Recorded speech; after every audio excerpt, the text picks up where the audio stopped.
your son or your daughter has something. If they don't see it on their own, that's great, diba? In other words, there should be no. I'm not one parent, and I think I speak for the mother of Santino as well. We're not the kind of parents who want to introduce them as special, as different. We're all different. We're all special. So that would be my first advice: do not introduce your child as special. The second thing is, don't give up.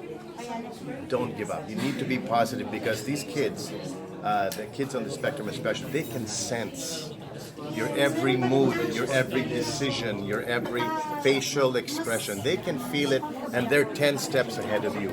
So whatever you do, just know that better days are coming. They will make you proud. One day your kids will make you proud. I never thought that my son Santino would one day be playing the drums for me. Not just 2 or 3 hits of the drums. I mean a whole song. In our repeat last December, November to December, we had Santino in all of our shows. He played 4 concerts.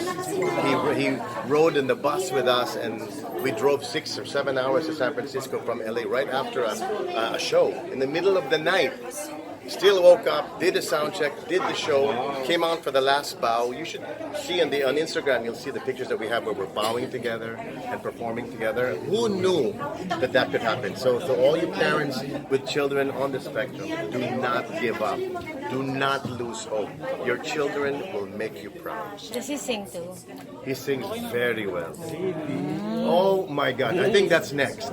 I think the next time we have him in a show, he will sing. How old is he? He's 13. May training siya. There's a thing. There's also. It's a form of therapy. It's called sports social. On every other day he goes, he learns to skateboard, to scooter, acrobatics. I mean everything to strengthen their core and to make them confident that they can stand on their own. And part of that is music. That's where he learned to play the drums. So what does he do pa? Ano pa yung ibang pa He niya? does the drums, he's learning the piano, and he can skateboard now. He can jump off ramps very carefully, but he can do it. Before, he couldn't even stand on the board, and now he's jumping off ramps. You'll see it. If you go through the Instagram has also Sports Social has an Instagram account as well. You'll see him there. He's one of the people there. Mas Sports talented pa Social sa'yo. Las Vegas, LV. Mas talented pa sa'yo. All my kids are more talented than me. I mean, they can. Robin plays an instrument. We don't. You know, Robin's voice and Ram's voice, they have a higher range than me. You haven't heard Ram sing yet. Not yet. Oh my God! Someone who saw him in our show said that kid should be in The Voice. So, and I said, you know what? I never even thought of it because Ram is not serious about his singing. Santino is another one. They're all pitch perfect. I am not. She is not. Mark, maiba tayo. Naalala mo pa yung best Valentine niya ni Pops? Ano yun? Best Valentine's time ni Pops? Ah, wow. I want to say every Valentine's because we never had a Valentine's. O, lagi Remember, kasi our may Valentine, concert. we were always your Valentines. We were never our own. We were never our own Valentine. So one night, what we did, this is the truth, we set up a room behind the hindi na alam ni Pops noon. I mean, she doesn't like to talk about it. We made our date at the end of the show. Nakabihis pa ng concert. Yung galing sa pawis lahat. Upo kami sa isang table backstage na may flower, may food, just the 2 of us. And there was a bed. There was a bed. The rest is up to you to decide. So we slept. You did it there? No, but I'm saying we set up the room to look like pang Valentine's night. Whatever we did that night, I cannot share with you. But that was a magical Valentine. But still, that Valentine's wasn't ours; it was yours. That's why this is sacred for Pops and I. Valentine's is sacred for Pops and Martin because every Valentine's. Imagine there was a time that managers would meet and they would say, "Okay, sino mag September." No one ever wanted February because that's Martin and Pops.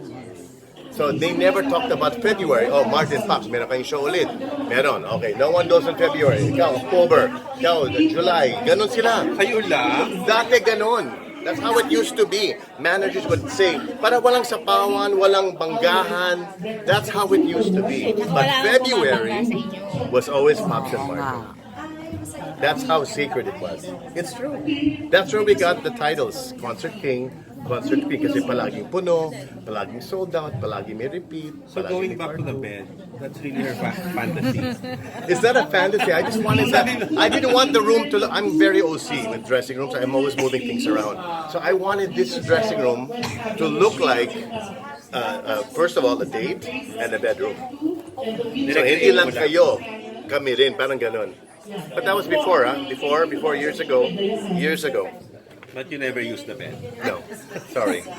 I'll leave that to your imagination. Whatever you want to imagine, go for it. So ikaw, Bart, hindi ka nawala ng siya wala siyang kabalintay. Ikaw naman lagi ka may kabalintay. Oh, well, if I'm seeing anybody, kasama din siya sa Valentine's projects ko, no? Every Valentine's I have a show. Thank God, You thank never you, Lord. missed a Valentine. I haven't missed one Valentine's yet. Every Valentine's is for the last 37 years, whether with Pops or without, I've had a Valentine's show. Pero kumusta siyang producer? She's good. I joke about her being like this with the money. But that's why she's good. Hindi siya yung, syempre, she's just starting out. Kung magsa-start ka pa, tapos binibigay mo palagi, walang mangyari sa'yo, di ba? But I didn't know that she's so knowledgeable in the business world. Yung married kami, yung kunyari, Pops, what do you want for dinner? Easy question, right?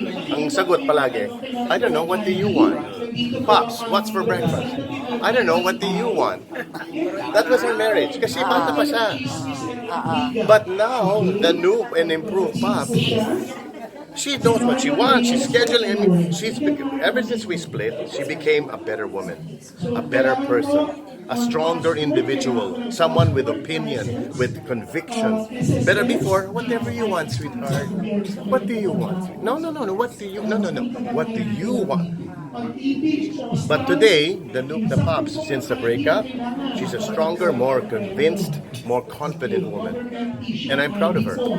Marvin, if you're gonna use different songs to describe the pops from before and the stronger pops in the present, which songs are... I made it through the rain. I made it through the rain. And wow.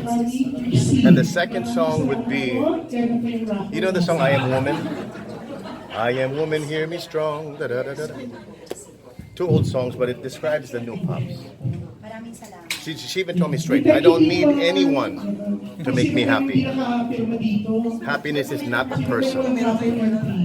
That's the new Pops. Whereas before, hey, what do you want, sweetheart? Whatever you want. Pero Mark, are you okay kung magpapakasal siya ulit?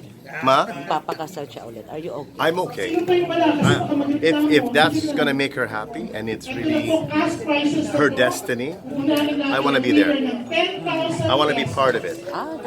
I have to be part of it. Talagang a-attend ka. I have to be part of it. O hindi naman ikaw yung magdadala sa kanya sa ano? Why not? Wala naman si Papa Eddie, wala na, di ba?